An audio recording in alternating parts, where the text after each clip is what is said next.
Meu convidado dessa semana é meu querido Paulo César Fonseca do Nascimento, mundialmente conhecido como Tinga.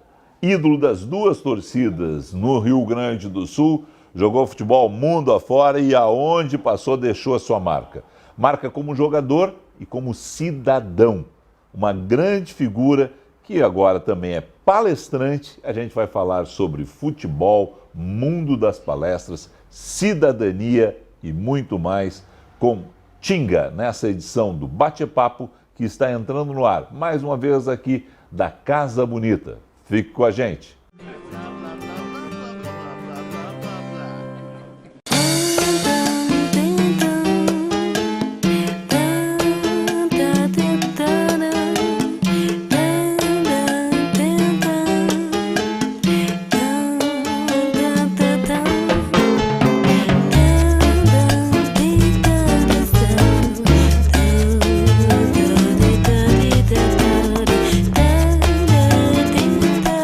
Casa Bonita, sofisticação em todos os estilos.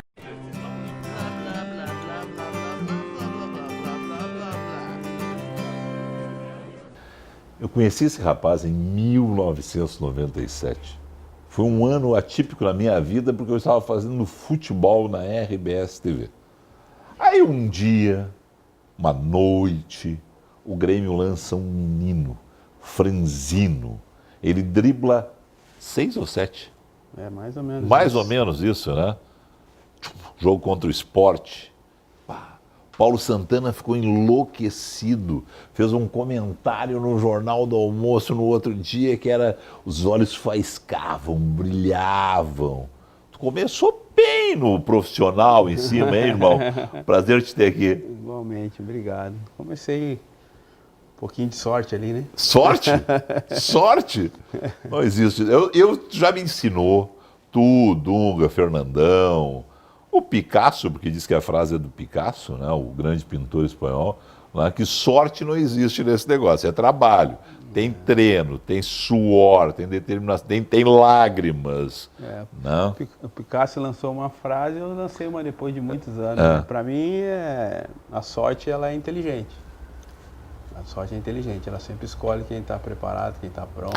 Ele dizia que a sorte só encontrava ele quando ele estava trabalhando, né? Depois de muito trabalho, de muito... E eu completo que ela deve ser inteligente, então, né? Ela deve ser inteligente. Rapaz, aquele lance, tu ainda lembra daquilo de vez, tu para e pensa, tu parou com o futebol, mas aquele deve ser um lance emblemático, não só por ser o primeiro, mas foi um golaço, né? Com certeza, por tudo. É o primeiro, ali é a confirmação do sonho, né, de um menino de querer ser jogador. Era muito diferente de hoje, então era um cara que pegava ônibus para ir treinar todo dia. E após aquele gol eu peguei o ônibus no outro dia e minha vida era diferente, né? Que as pessoas falam, o cara muda, na verdade as pessoas mudaram comigo, né? Subi no mesmo ônibus e as pessoas querendo autógrafo, na época não tinha. Tu morava na Restinga, pegava o mesmo ônibus todo dia, sentava ali, todo mundo, ninguém dava uma bola pra ti. Exato. Fez aquele golaço, foi pra casa, dormiu, acordou, foi pro treino. Pegou o mesmo ônibus e todo mundo... Aí o mundo era diferente, aí tudo mudou ali.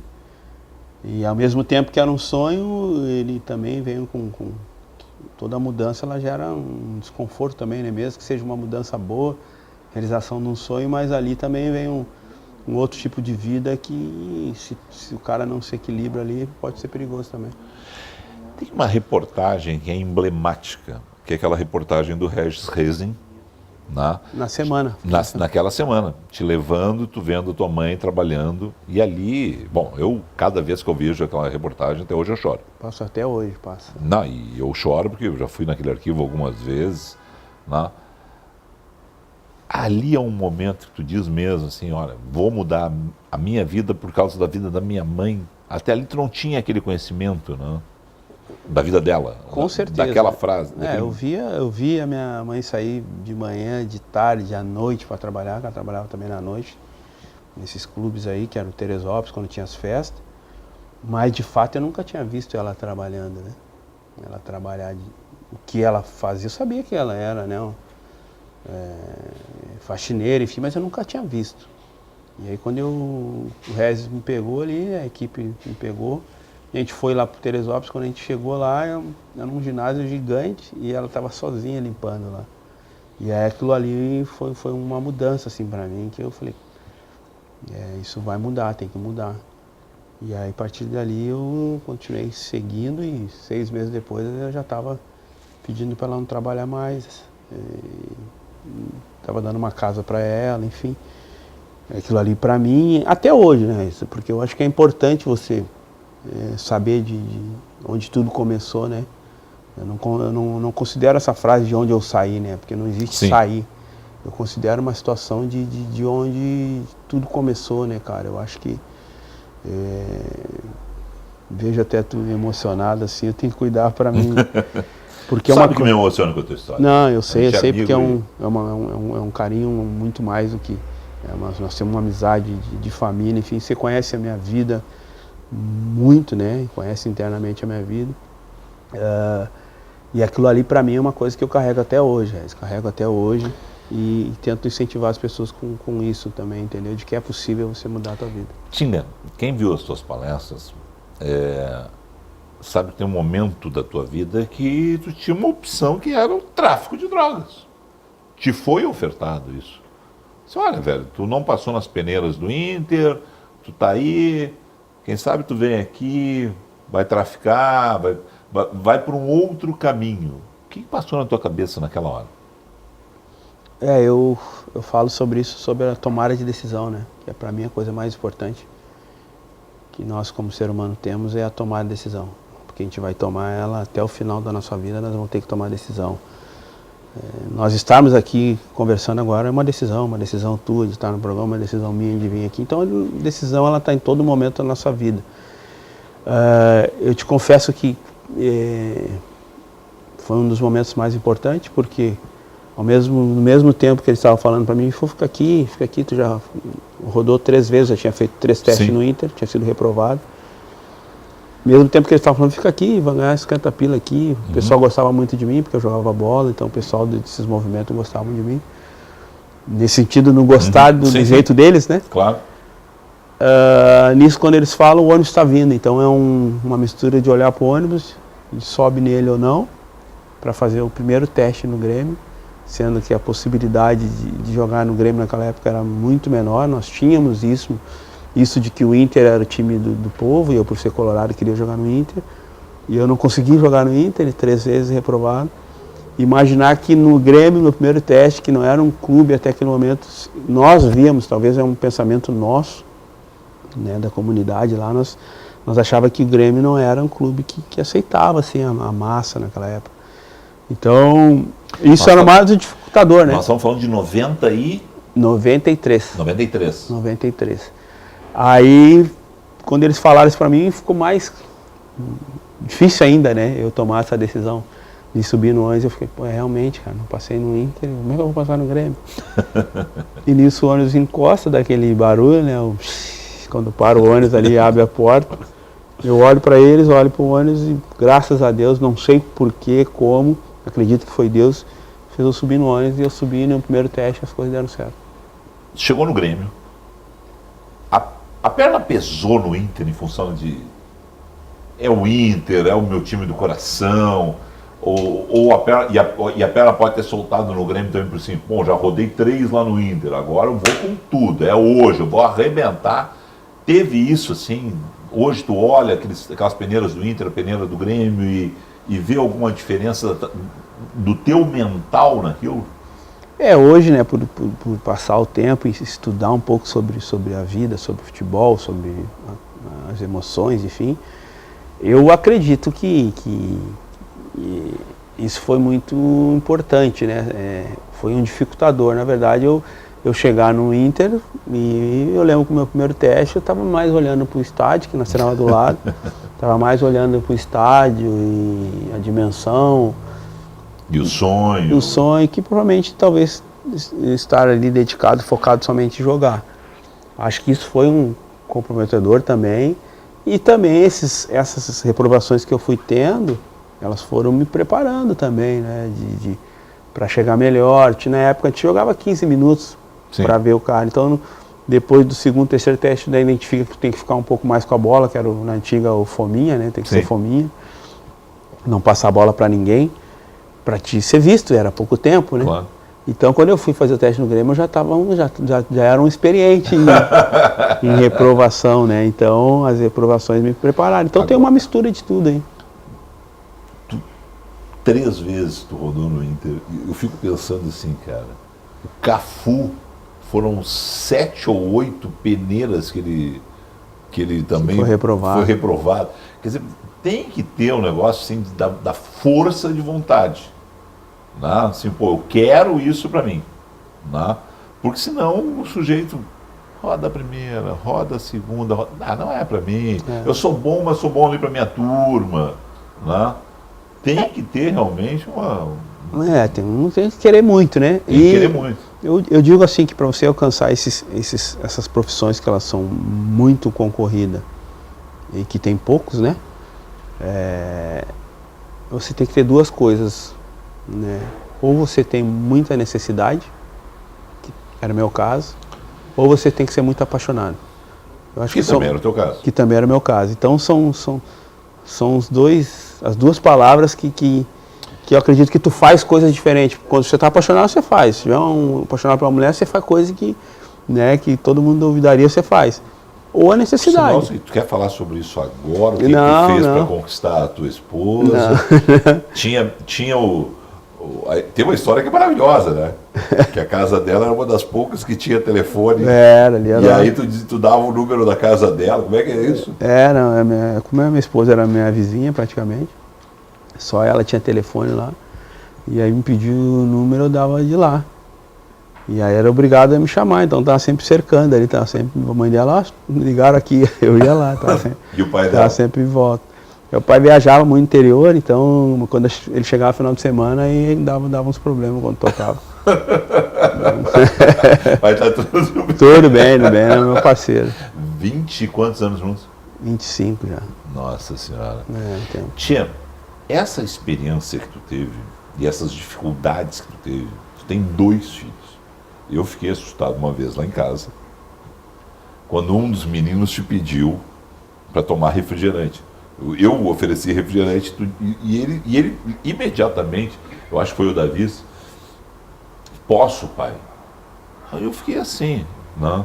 Aí eu perguntei para ti, porque ele disse, não, tu disse, não tem essa, eu hoje tenho uma condição, ele poderia beber uma fábrica de refrigerante, mas ele tem que saber de onde vem as coisas, de onde vem o esforço, de onde vem o dinheiro. Tu podia ter colocado o teu filho direto no Inter, no Grêmio, eles fizeram, inclusive, o Davi passou pelo Inter, né? Passou. Tu tirou ele de lá exatamente para tirar a pressão. Mas ele nunca teve esse negócio de, vai ter um motorista que vai levar ele lá, vai ter um motorista que vai buscar, ele tem que ter uma diferenciação. Tu botou depois no São José. E ele, se ele quiser seguir a carreira de futebol, de jogador de futebol, ele tem que ralar. Ele tem que saber o que é isso, eu acho que não é somente a questão do ralar, né? É a questão da educação que eu quero dar para eles, né? Eu aprendi que é melhor você deixar um filho educado que deixar um filho com bens. Certo. Né? Então, se tiver que fazer uma escolha, né? Se puder ser os 2, melhor, mas se puder escolher e te deixar com bens e deixar educado, é melhor deixar educado. Então, e o educado não é somente no convívio do dia a dia, educar é no sentido de ele entender onde ele está, o que é a vida, né? Então, meus filhos, o Davis hoje está com 16 anos, desde os 14 anos, ele, quando ele vai fazer alguma coisa, eu incentivo ele a pegar um ônibus. Então, ele pega o ônibus dele, vai no São José, às vezes vai de carro de carona com a mãe dele, comigo, vai com o Sandro, que trabalha com a gente, volta de ônibus, às vezes vai de ônibus, volta de carro. A gente incentiva que ele viva uma vida que ele vai ter que encontrar ela em algum momento, entendeu? E essa educação também, como tu viu lá na tua casa, de tomar um refrigerante, a gente tem um combinado, cara, final de semana, tomar refrigerante. Naquele dia era dia de semana. Então, para todos, eles pedem. Eu quero que eles já exerçam em casa o que eles fariam na casa dos outros. Eles não vão sair pegando as coisas, vão pedir. Então, quando acontece alguma coisa assim, que é fora do combinado, Então eu aprendi que esse é o melhor bem que eu posso deixar para eles, eles educados para o mundo. Mas é o seguinte, foi ver a peça do Fernandão? Não vi, eu participei dos ensaios, né, de conversar com a galera. Cena que está na peça, tu sabe qual é a cena? Tu já começou a rir, tu sabe qual é a cena. Tu no Beira-Rio vendendo refrigerante antes do jogo.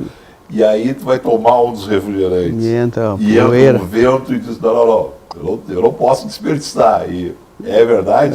Tiramos só os cantos ali da areia. Ali, é verdade? Aquilo ali tem uma parte muito, muito emocional ali. Era eu e o Pelé, um grande amigo meu. Ele faleceu há 2 anos, criou comigo, ele teve essa doença, ela, né, que vai...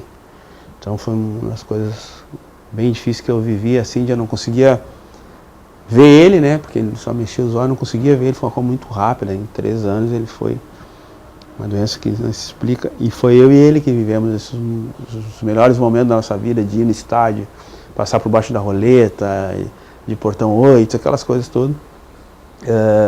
A gente foi fazer o jogo para queria entrar no jogo Brasil e Alemanha. A gente queria entrar no jogo e o Itacolomi, que até hoje ele tem, acho que tem bar lá no Inter, ele tinha até pouco tempo, ele que tinha as Copas, né? As Copas.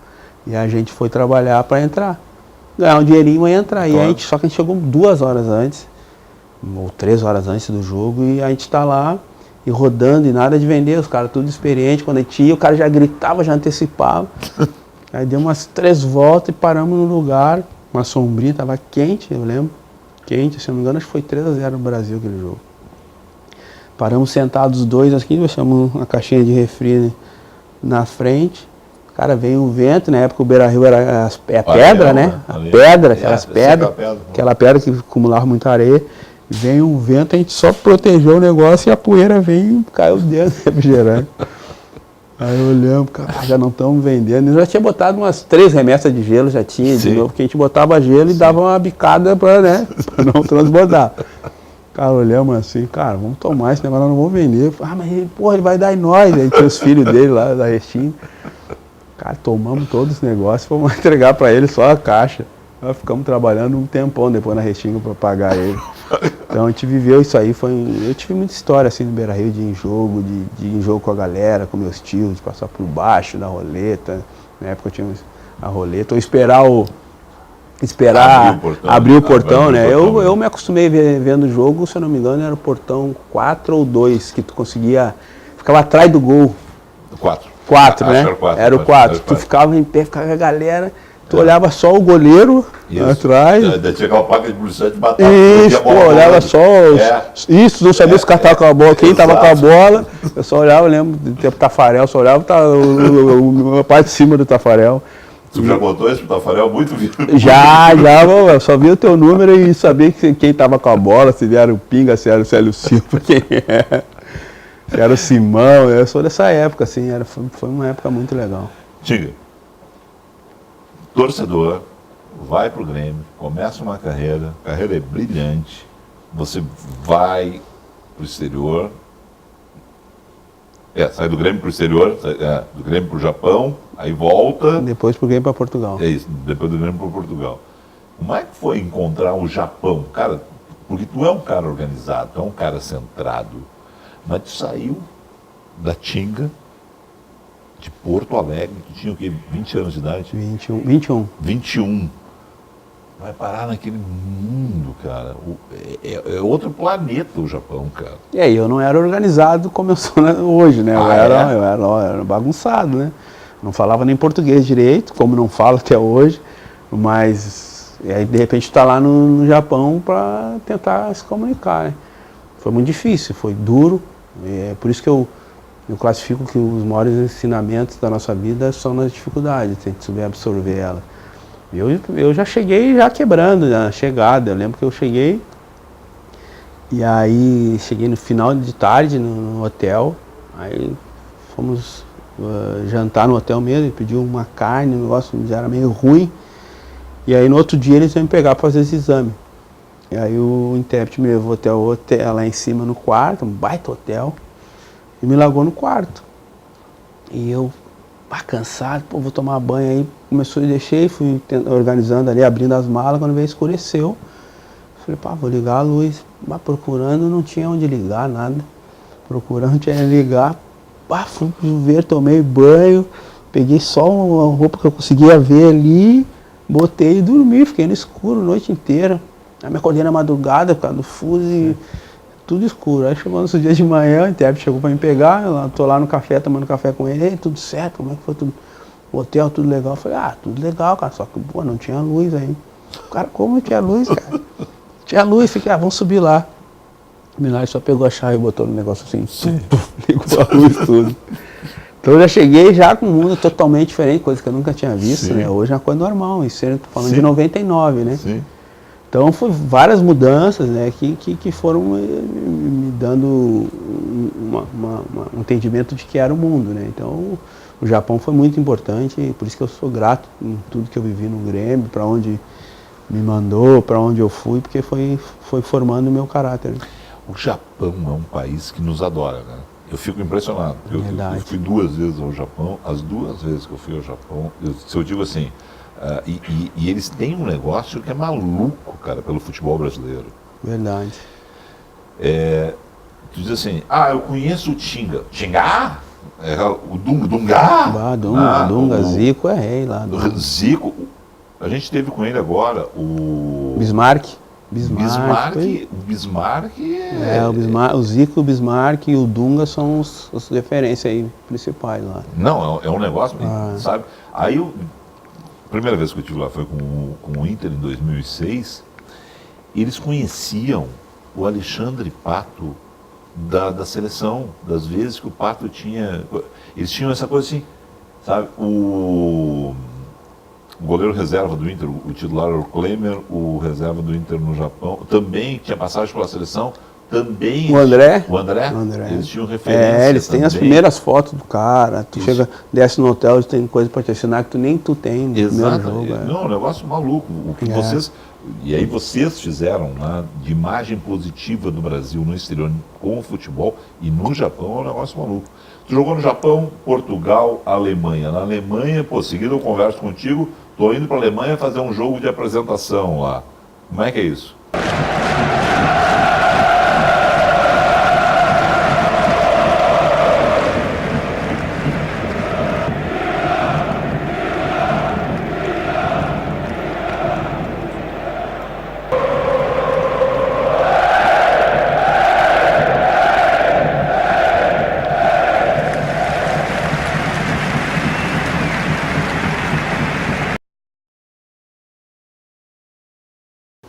Hoje eu jogo as lendas, né, do Borussia. A gente está indo agora dia 6 de junho para a China. A gente faz um tour na China.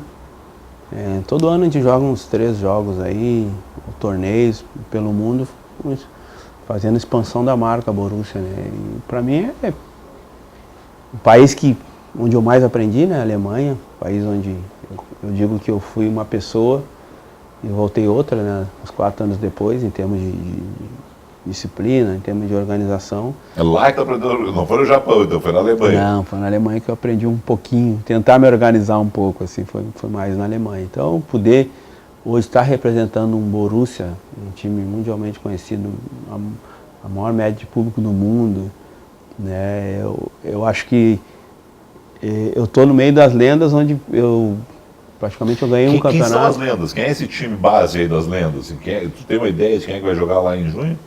Do Brasil joga o Dedê, que é o maior ídolo do Borussia, jogou 16 anos no clube. Tu foi para o jogo de despedida dele? Fui, um jogo com 82 mil pessoas, então acho que talvez só o Messi ou o Cristiano Ronaldo vai ter um público assim na sua despedida. O Júlio César, que foi zagueiro da seleção, também um grande ídolo, ganhou a Champions League. O Amoroso, que foi campeão lá também. E aí vem os jogadores de lá, o Kohler, o grandão aquele, o Van der Fel, que também é um ídolo lá, o goleiro. À medida que vai parando os jogadores, eles vão escolhendo. Não é fácil, porque o Borussia tem muita história, então tem mais de 200, 300 jogadores que são históricos, e eles vão escolhendo. E eu acho que de todos ali, o que ganhou menos, ganhei só uma Recopa da Alemanha, mas a maneira que eu vivi lá na Alemanha, acho que isso impactou bastante. Eu vou ver se a gente consegue recuperar. Na despedida do Dedê, é que a torcida faz uma saudação especial para ti? Não, isso foi no meu jogo. No teu jogo, No último jogo meu, no último jogo que eu fiz lá, eles fizeram uma homenagem. Não, tem um jogo que é anunciado, não é o teu último jogo. Ah, é no jogo dele. Do jogo dele, quando é anunciado, a torcida vem abaixo. Sim, não, até hoje. E aí vamos dizer assim, tu só ganhou uma Recopa. É Para a história do Borussia, pouquíssimo. É pouco, mas é o reconhecimento de tudo que tu travava lá dentro. A maneira que eu vivi os 4 anos lá, né? Eu era o mais velho do time, né? Eu cheguei lá com 28, fiquei até os 32. E o time era novo, então, do meu jeito, sem falar alemão, eu consegui me impor, né? Liderar, enfim, sem falar. Então os caras admiravam isso, como eu conseguia envolver tanto sem falar. Tinga, tu saiu do Inter, campeão da Libertadores, foi pro Borussia. Aquilo foi uma surpresa, até porque saíram 4 naquela manhã seguinte à vitória. Né? Mas aí tu volta depois pro Inter. Né? O fato de não ter ido ao Japão ser campeão, doeu muito, estava na Alemanha, olhou o jogo. Eu estava voltando, estava em Frankfurt. Com certeza, né, Felipe? Era eu que gosto de ganhar. Né? Ganhei 2 Libertadores pelo Inter, ganhei Recopa, ganhei outros campeonatos estaduais. Mas você saber que tu ajudou a colocar um clube no Mundial e de repente não poder estar participando daquele momento mais importante da história do clube, né? Lógico que te dá uma dor, te dá uma vontade de estar ali, mas eu não posso negar que o sonho de todo jogador brasileiro hoje é jogar na Europa. Jogador 99% aí, acho que 100% se perguntar, eles querem jogar na Europa. Não é mais a prioridade que era de jogar na seleção, entendeu? Qual era o teu time para jogar na Europa? Tu tinha um time que tu disse, eu quero ir para a Europa, tu já tinha ido para o Japão, tu já tinha ido para Portugal, né, mas não foi para os grandes, né, não foi para Real Madrid, Barcelona, os ingleses, quer dizer, tu tinha um time que tu sonhava em jogar? Eu gostava do Milan. Do Milan? Eu gostava do Milan, da época, na época o campeonato italiano era mais forte, assim. Quando eu fui para o Borussia, sabia que era, né, a segunda força da Alemanha, né, concorria com o Bayern. Até imaginava que não seria um time tão grande até conhecer. Te falo o seguinte, a diferença do Borussia para um Barcelona, para um Real Madrid, é jogador. Agora, pegar a torcida, estrutura, envolvimento, qualidade, tem seu avião, tem tudo. A diferença é isso. E também a outra diferença que é para cima, acho que poucos têm a média de torcida que o Borussia tem. Então, quando eu fui para a Alemanha, até não sabia o que ia encontrar. Quando eu cheguei lá, aí eu fui ver que eu me senti realizado. Pô, eu não estou no Milan, mas eu estou num clube que hoje é até melhor jogar no Borussia que jogar no Milan. Como é que é aquele paredão amarelo? Ali são 25 mil pessoas em pé. Tu olhar aquilo ali. Entendeu? Então, é uma experiência que todo mundo que jogou na Alemanha gosta de jogar no nosso estádio. Falando em amarelo, tem um jogo que é chave da seleção brasileira. Brasil e Paraguai em Porto Alegre. O Filipão te chama para também agitar a massa. Te dá uma frustração não ter ido a nenhuma Copa? Felipe, se eu tivesse combinado contigo, cara, acho que não sairia tão perfeito essa pergunta. Por que eu tô te falando isso? Porque eu voltei de São Paulo ontem e eu fui no Palmeiras, né? Fiquei 2 horas tomando chimarrão com o Filipão. E posso te falar o seguinte, cara, hoje a gente se entende. Eu já entendia, hoje agora, fazia 5 anos que eu não via o Felipe. E entendo por que ele é o treinador com o maior título no mundo. Sim. Né? E acho que as pessoas têm que respeitar demais ele, cara. Eu conversei com ele, vi um cara... Primeiro, né, fazia 5 anos que eu não via ele. Né? E a última vez que eu vi ele foi em Santa Catarina, muito rápido, no restaurante.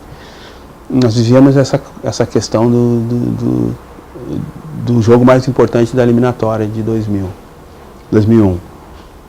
E quando eu cheguei quando eu cheguei lá no Palmeiras... Só rapidinho para quem não lembra o seguinte, o Brasil podia não classificar para a Copa, teve um jogo em Porto Alegre, Brasil e Paraguai. O Filipão pegou e foi No vôlei a gente dizia assim, na bola de segurança. Ele precisava da torcida do lado dele e um dos que ele convocou do Rio Grande do Sul foi o Tinga. Ele fez exatamente isso, e a gente conversou muito sobre isso. Ficamos 2 horas tomando chimarrão lá no Palmeiras. E ele falou, cara, quando eu cheguei lá, e aí, pô, lá no Palmeiras eu tenho mais de 10 clientes lá no Palmeiras, são clientes da minha agência de turismo. Nós vamos falar na segunda parte o que são esses clientes. Cara, ele me viu, cara, eu não sabia como é que seria, fazia 5 anos que eu não vi. Cara, ele me viu, veio, cara, me deu um abraço, me deu um beijo na testa. Cara, virou tava em roda ali uma meia dúzia de atletas ali, o diretor Alexandre Matos, que é meu irmãozão também, virou e falou, cara, esse cara foi um dos caras que mais me ajudou a chegar à Copa. E me beijava, e falava, cara, e perguntou como é que eu tava, e não, vamos tomar um chimarrão, vamos lá pra sala. E aí quando eu cheguei na sala lá, cara, começamos a conversar sobre tudo, sobre Porto Alegre, sobre futebol. Sim. E aí, em determinado momento, ele falou, pô, Tinga, hoje eu tô com mais de 70 anos, sei que as coisas estão mudando. E aí nisso chegou a equipe dele, staff ali, um monte de gente, cara, e com um monte de gráfico, um monte de coisa, cara. E ele em contato com todos, sabe, um cara que tá envolvendo todo mundo. Depois tu vê todos os funcionários, o cara de tecnologia, os caras tudo falando de quanto está sendo importante trabalhar com ele, quanto ele está permitindo que os caras tragam novidade e ele conseguindo. Cara, quando eu vi aquilo ali, eu falei, caramba, quantas pessoas têm que entender que esses caras que têm uma história, quanto eles são importantes. Cara, eu vi um Felipe que eu vi em 96, mesmo jeito de abraçar, de xingar, então eu voltei, sinceramente, Chegaram a falar sobre especificamente aquele negócio de tu não ter ido para a Copa? Não, isso não. Não. Não tem mágoa nenhuma nisso? Bem pelo contrário, para mim foi um presente ter participado de um jogo mais importante. Ele até comentou, depois contou a história na frente de todo mundo, nós fomos passar lá com a diretoria, enfim, ele falou, eu tinha um jogo onde o Brasil ia jogar, era Vaia, em São Paulo, em Goiânia, não dava para jogar. Não dava. Ele disse que chegou no presidente da CBF e falou, cara, nós temos que jogar em Porto Alegre. Os caras estão loucos, nós temos que jogar em Porto Alegre, é o único jeito de a gente ganhar. Porque o Paraguai era o melhor time, classificou em primeiro, cara. Gamarra. O Paraguai é maravilhoso. É o melhor Paraguai de todos os tempos. Gamarra, Ivarola, Roque Santa Cruz, Roque Enciso, é um time bom pra caramba. A Cunha, era um time que classificou em primeiro com 5 pontos do segundo, que era a Argentina. E era o jogo contra eles. Aí o Felipe falou, tem que levar para Porto Alegre. E aí a gente ficou, aí ele me convocou eu, o Marcelinho e o Eduardo Costa, praticamente o meio campo ali do Grêmio, e levou nós para o Paraná. Eu lembro que a gente fez um amistoso contra o Panamá, que agora vai jogar contra a seleção. A gente fez um amistoso contra o Panamá, cara, a gente pegava na bola, jogamos lá no Atlético Paranaense. Você pegava na bola, vai em todo mundo. E aí quando a gente chegou em Porto Alegre, no primeiro treino, tinha 20 mil pessoas no treino, no Olímpico. Cara, quando a gente entrou em campo, a torcida gritando e aplaudindo. Então o Felipe foi um cara muito estrategista. E eu pude rever ele depois de 5 anos e ver um cara assim, extremamente atualizado. É diferenciado. Ele é uma grande figura. E os jogadores, assim, tu vê, o Palmeiras tem 40 jogadores praticamente, só fera. Só jogador caro, jogador de nome. Os caras tudo contente. É um negócio inexplicável.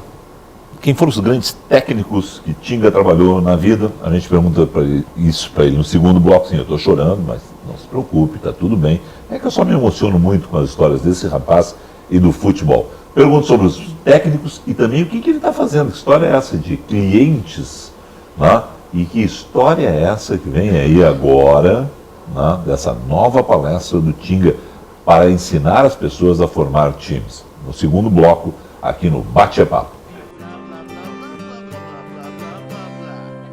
Já pensou em escolher entre 1.700 rótulos de vinhos e espumantes? Sem pressa, sem filas e sem complicação? No site Bebidas do Sul você pode escolher o seu vinho ou espumante preferido, onde e quando quiser, com rótulos de altíssima qualidade e os melhores preços do Brasil. No Bebidas do Sul você pode ainda filtrar por preço, país e uva desejada, recebendo o pedido em sua porta. Acesse bebidasdosul.com.br e faça agora mesmo seu pedido.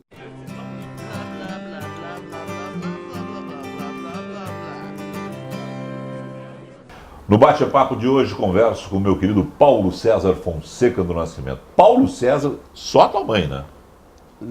Não, Paulinho também. Paulinho. Ah, A Milene é Paulinho. a Milene te chama de Paulinho. A mãe é filho.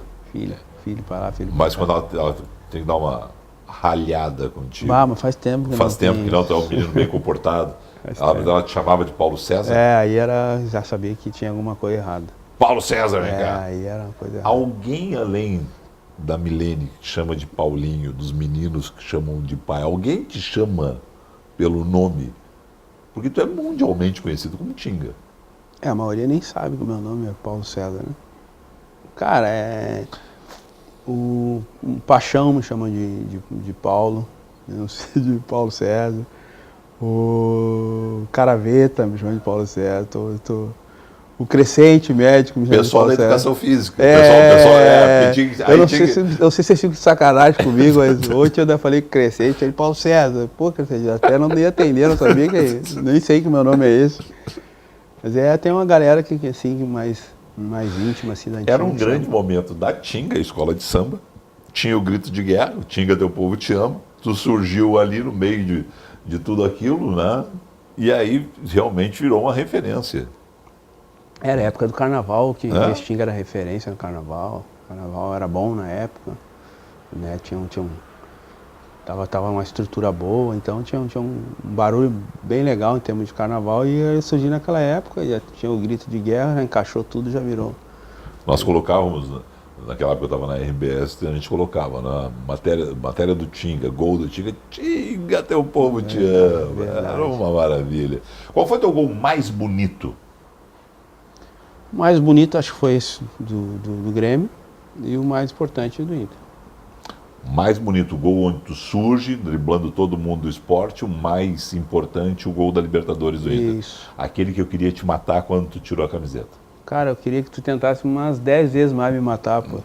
Mais 10 gols. Umas 10 gols em Como é que final. o jogador tira a camiseta, cara? Cara, primeiro que eu gostaria de tirar de novo umas 10 vezes a camiseta, agradecendo a Deus, porque eu sei que a minha vida não teria como ela acontecer se não fosse a mão de Deus, pelos caminhos que eu tomei, ou que era para mim ter tomado. Então, queria fazer isso de novo, e ser expulso de novo por agradecer a Deus, enfim. Queria ser mais umas 10 mil vezes expulso, né? De poder estar levando meu time a primeira vez ganhar a América, né? Então, tô louco para ver alguém expulso aí, fazendo gol do título aí, então... Quem é a seleção que jogou contigo? O melhor goleiro que jogou contigo? Agora eu vou te deixar mal.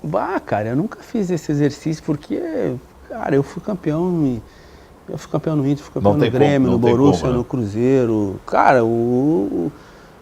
aí tu vai pegar o atual, por exemplo, o Fábio é um goleiro... Tu jogou com o Fábio no fim da carreira. No fim da carreira. Mas o Klemer é um campeão mundial. Né? O Darley pegou tudo nessa Darley época. É uma múmia, né? Entende faixa. Então é complicado, fazer seleção é complicado. Eu vou te evitar isso. Me evita que eu não sou, por isso que eu não quis ser treinador, porque eu não gosto de escolher não. Então explica para as pessoas, aproveita isso, por que tu não quis ser treinador?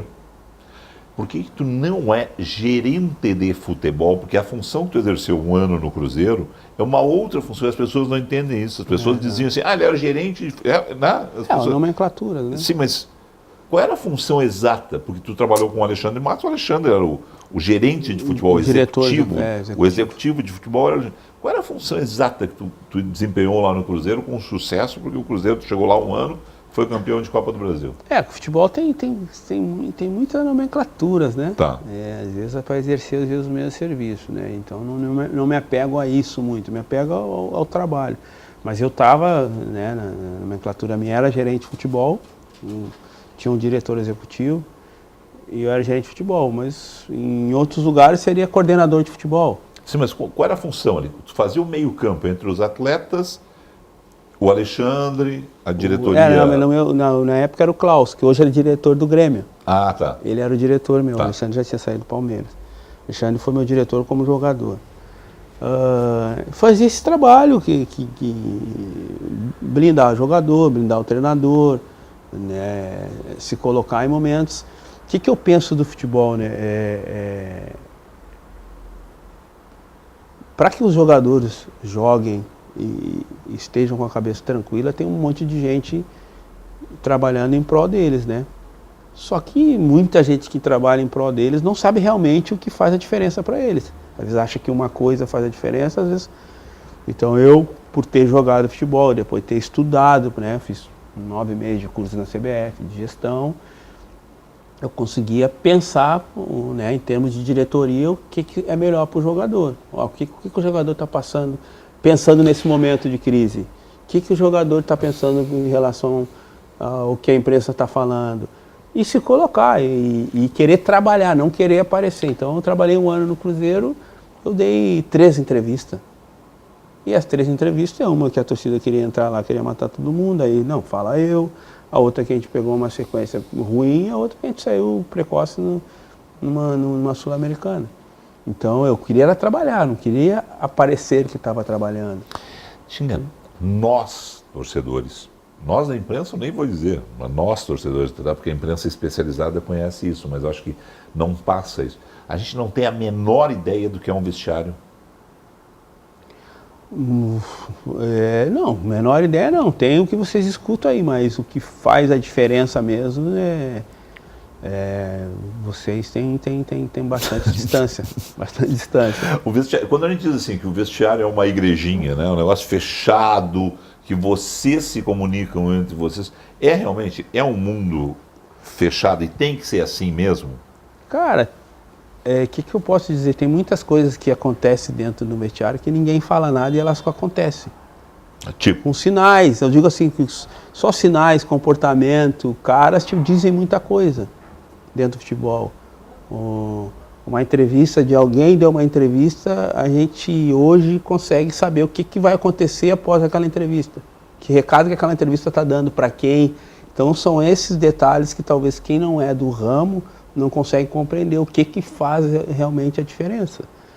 Então, eu acho que hoje a imprensa está um pouco mais próxima, né? Ou as pessoas estão aproximando elas mais, hoje tem muita informação, assessores para cá, para lá, enfim, que é legal do futebol, mas ainda o que faz a diferença mesmo, né, para o jogador de futebol, o que ele quer? Ele quer que as pessoas que estão dirigindo ele sejam verdadeiras. Eu não considero que o vestiário ou que o jogador de futebol seja um ET, que os comportamentos dele sejam só... O que você faz na tua empresa, o que você faz na tua família, é o que o jogador espera. Não é nada diferente. Talvez seja esse o grande detalhe do futebol. As pessoas estão buscando coisa diferente. Que o vestiário. E vou te falar, cá para nós. Essa questão do vestiário é muita coisa do gaúcho. Que tem que ter o homem do vestiário, o homem... Isso aí só acontece aqui, em Belo Horizonte ninguém fala isso, São Paulo ninguém fala isso, e na Europa não. Em Dortmund não fala isso, não tem isso aí. Em Tóquio ninguém fala isso. É comportamento com pessoas, cara. Se você for verdadeiro com o jogador vai ser verdadeiro contigo. O jogador não gosta de mentira, não promete. É uma regra que eu falo, não promete. Não promete, vem pra cá que você vai jogar. Se prometesse pra mim, vem pra cá, sai daí, vem pra cá que aqui tu vai ser titular. O dia que tu me tirar, eu vou, você não falou que vai ser titular? Então tem vários detalhezinhos que são as coisas do dia a dia. Quando o Cruzeiro te levou, ele te levou para muito mais, porque ele precisava de um jogador no meio campo ou porque ele precisava do Tinga no vestiário? Já tinha essa ideia? Porque eu me lembro bem do dia que tu saiu do Inter, eu estava lá naquele dia, né? Era um dia de treino normal, eu entrei no vestiário, fui conversar com o Fernando, né? E tu estava vestido e eu assim, tinha ouvido no noticiário, tu não estava lesionado. Aí estou indo embora. O Cruzeiro me ofereceu 3 anos de contrato. Aí eu assim, bom, já saí dali chorando e tal, mas vai mesmo, vai ser feliz. Né? Mas o Cruzeiro já estava procurando essa tua cabeça privilegiada de apaziguador, de cara que conhece vestiário também? Mais uma vez eu vou te dizer, se nós tivesse combinado, não seria tão bom.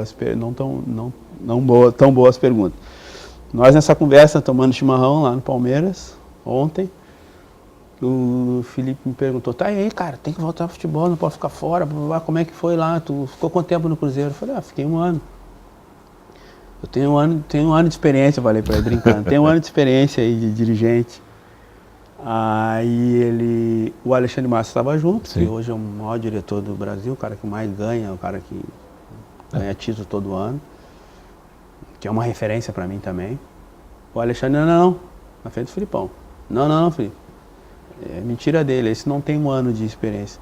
Esse tem 4, porque eu levei ele 3 anos de contrato, eu levei ele para ser meu gerente, meu coordenador de futebol, não levei ele para jogar. Ele acabou jogando até mais do que eu imaginava. Então, isso que tu me perguntou, nunca ninguém tinha perguntado, mas... E eu também não imaginava isso, ontem o Alexandre falou isso na frente, o Felipe falou, cara, esse cara eu levei ele por causa disso. O Fernando, e quando eu falo Fernandão, o Fernando pegava e dizia isso, assim, olha, assim, ó, a gente teve sorte, aí agora eu digo assim, quem sabe o trabalho do Fernando Carvalho tenha sido essa sorte, com certeza. Mas de reunir um time vencedor, exatamente, com muita gente voltada, focada. E aí ele citava, várias pessoas ali, eu não vou citar agora para não esquecer ninguém até e não causar maiores problemas, mas todos os times, e aí eu já estou entrando na palestra, todos os times vencedores têm isso, tem mais de uma pessoa puxando. Alguém tem que pegar e coordenar isso tudo, mas tem realmente um espírito, é isso? Eu tenho isso como referência. Eu ganhei em vários clubes, ganhei jogando mais ou menos, ganhei jogando fechado, jogando aberto, ganhei com um time que quase ninguém se dava, ganhei com um time que todo mundo... Um time rachado ganha também? Ganhei com um time que... Qual foi o time rachado que ganhou? Não vou falar, né? Mas ganhei com um time rachado, ganhei com um time que todo mundo se dava muito bem. Mas a única coisa que eu vi em comum, que todos os times que eu ganhei tinham, e até na Alemanha, é essa meia dúzia para cima de jogadores de liderança. Diferenciados, líderes. Não diferenciados técnicos, de personalidade. Líder, personalidade forte. Um que é uma liderança técnica, que se envolve tecnicamente, que sabe que no jogo o cara resolve. Outro que fala menos, que fala mais líderes.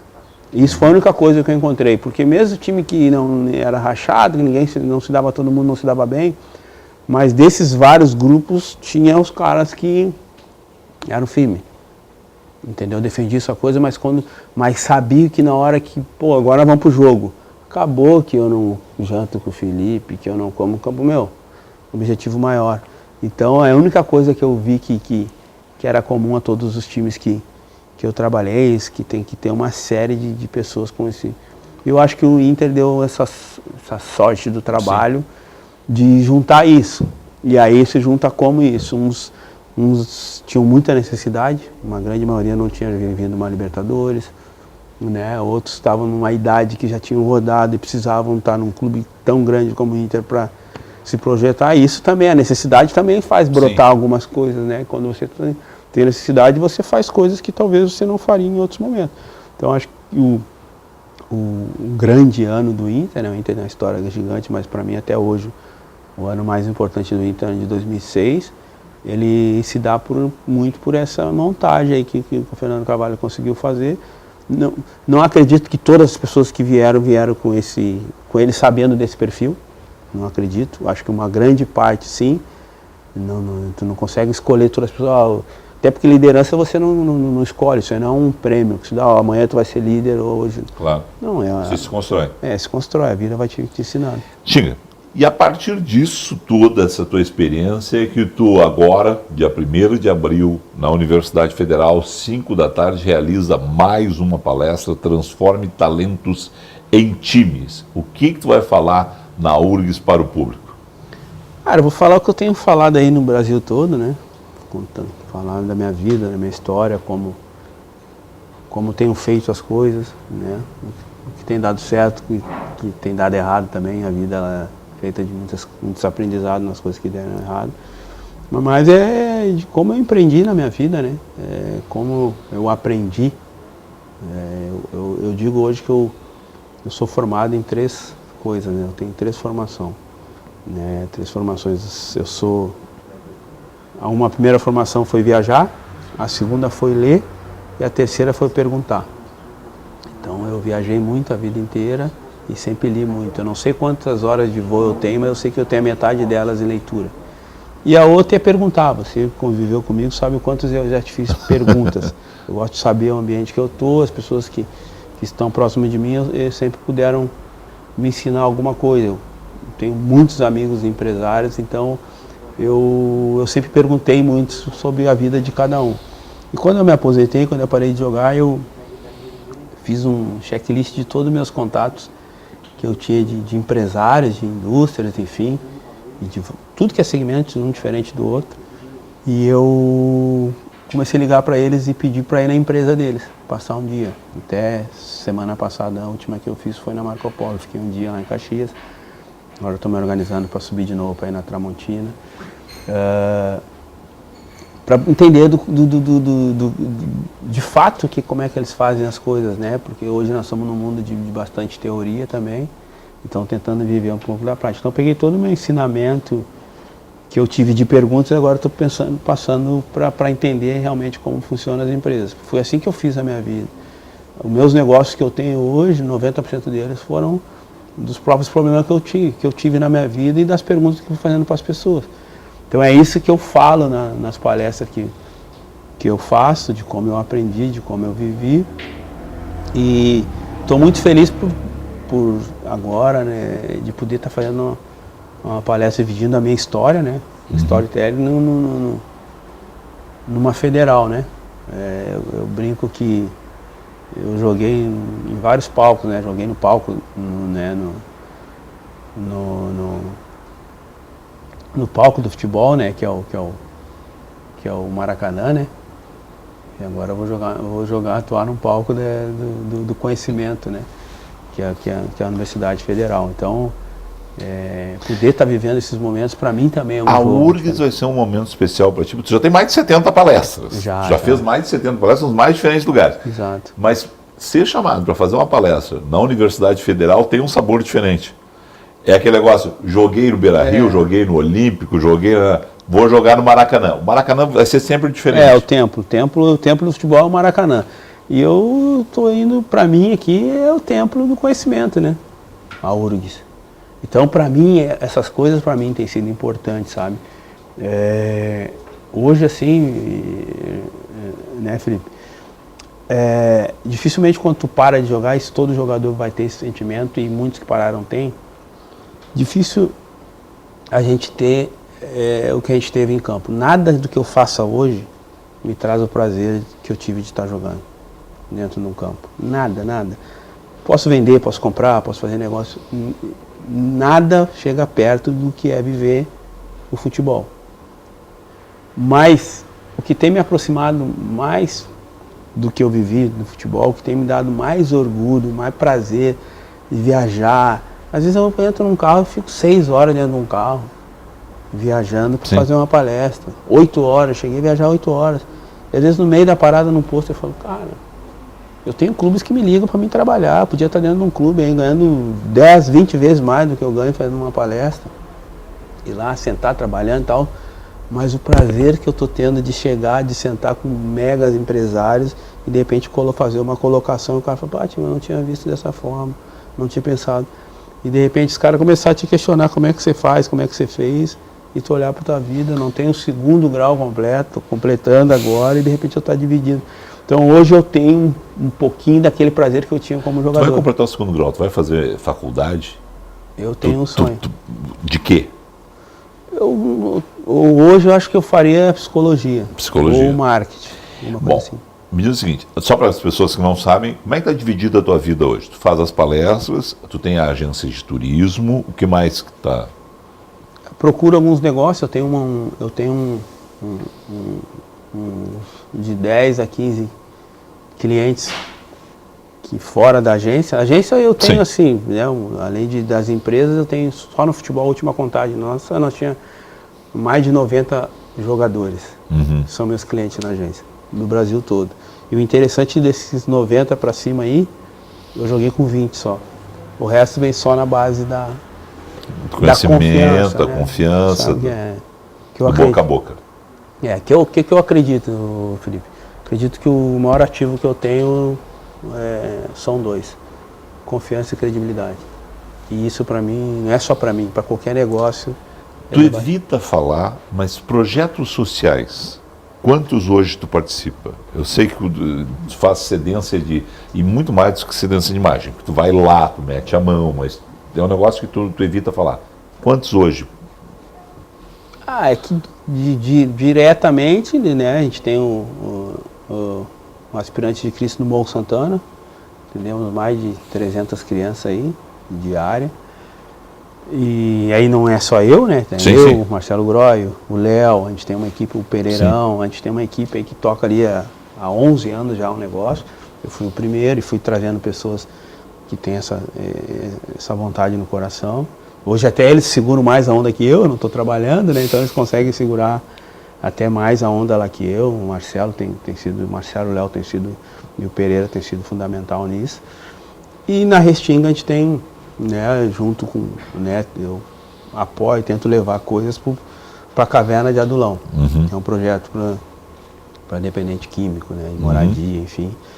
Lá a gente está precisando muito. E aí lá na Restinga, quando sobra algum tempinho, ele vai lá, ajuda o Seron em alguma coisa, ajuda outro com outras. O Seron até foi muito pouco, cara. Eu acho que eu participei assim do projeto Seron. O que eu faço assim hoje, Felipe? Eu não tenho, me pediu um material do Inter, do Grêmio, uma medalha, uma coisa, eu não tenho. Eu ganhei 3 campeonatos cruzeiros, eu não tenho nada. A última coisa que eu tenho do Inter foi que eu ganhei agora da Marco Polo um ônibus, que eles me deram um ônibus. Mas um ônibus pequenininho, não é um ônibus grande ainda. Se fosse um grande, eu dava para levar a criança para cima e para baixo. Ainda não é um grande, mas eu ganhei um ônibus pequenininho do Inter que eles me deram. É a última coisa que eu tenho de time. Porque o que eu fiz? Eu peguei todas essas coisas que eu tinha e fui doando para fazer. Eu lembro que a medalha da Libertadores eu doei lá para o Seron para fazer um leilão e precisava fazer alguma coisa lá. Então hoje eu participo de muita coisa. E depois chegou um tempo, assim, Felipe, que eu comecei a identificar que o problema não era só arrecadar coisas. O problema é levar as coisas, né? Distribuir. A gente vai às vezes no banco de alimentos, tem um monte de alimento lá. Mas levar, distribuir, chegar perto das pessoas, isso é o mais difícil. Né? O cara está querendo mais um abraço do que provavelmente um quilo de arroz. Né? Então hoje eu participo mais perto das pessoas. A gente já explodiu o horário, mas eu tenho uma briga que eu tenho com ele, que eu não brigo com ele, é meu ídolo, mas tem um negócio, um ensinamento que ele já me passou, que é absolutamente correto, mas que eu digo assim, tudo bem, mas é dezembro. Aí vai chegar dezembro, ele vai dizer assim, não é só dezembro, tem que ser o ano inteiro. É isso? Não, a gente tem essa cultura do né, Natal sem fome, né? Como se as pessoas tivessem fome só no Natal. Né? Inclusive, assim, né, cara, esse convite aí do dia 1º de abril, que não é mentira, né? Vai ter a palestra. E a primeira proposta era de fazer 1 quilo de alimento, e aí eu dei a ideia que fosse um material escolar, né? E tem muitas crianças que estão entrando na escola agora e não tem, parece uma coisa absurda, mas não tem material escolar. Então a entrada é um material escolar. 1º de abril, 5 da tarde, na Universidade Federal, Paulo César Tinga ensinando a transformar times em times vencedores. Tinga, sempre aprendizado parar e conversar contigo, cara. Obrigado, irmão. Obrigado. Obrigado mesmo. Tá? Conta comigo, eu que te agradeço, hein? Sucesso sempre. Valeu? Estamos na torcida. A gente encerra aqui o bate-papo de hoje e como a gente explodiu o programa. Tchau, até a próxima.